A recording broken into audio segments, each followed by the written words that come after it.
So I want to give you kind of a quick overview of what we teach kids and how it all works. Every month we change the theme of what we're talking about with kids.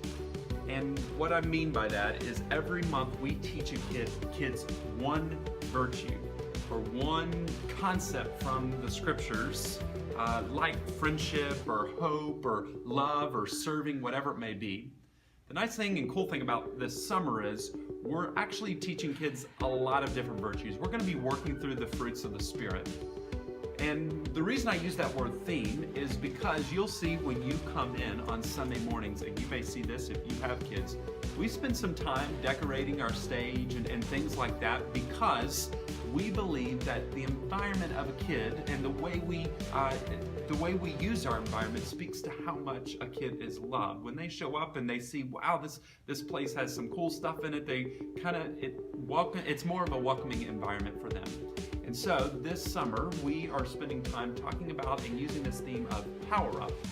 It's kind of video game themed a little bit, and we're talking about how when we allow God to work inside of us and rely on the Spirit, He gives us the power to live for God and allows us to start living out some of these virtues like love, joy, peace, patience, kindness, goodness, faithfulness, and self-control.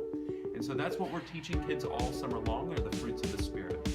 Each week we will focus on one virtue, whether it be love one week or joy the next.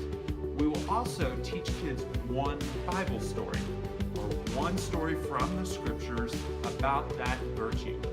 And then the last thing every week is we teach kids the bottom line. And that bottom line is basically the one phrase or one sentence that we want kids to go away knowing, the one truth. If we could sum up everything that we taught them that morning, that's the one line we want them going away and knowing. So I encourage you, as you're teaching your lessons, to go back through the story with the kids. Help them remember what we talked about and what the Bible describes the story, but also make sure they know that bottom line. Make sure they know that one truth so that they can hide it in their heart. The last thing is the memory verse. The memory verse stays the same all month long, and it's one verse that we're trying to teach kids to hide inside of their hearts so that they can have that scripture. We use motions, and I teach those during large group, but I encourage you, there's always an activity inside of the lesson that is memory verse oriented. That's all about the memory verse. I encourage you to do that each week so that our kids go away by the end of the month knowing and learning that memory verse so that they're able to hide that in their heart. So that's a quick overview of how and what we teach kids week after week here in elementary.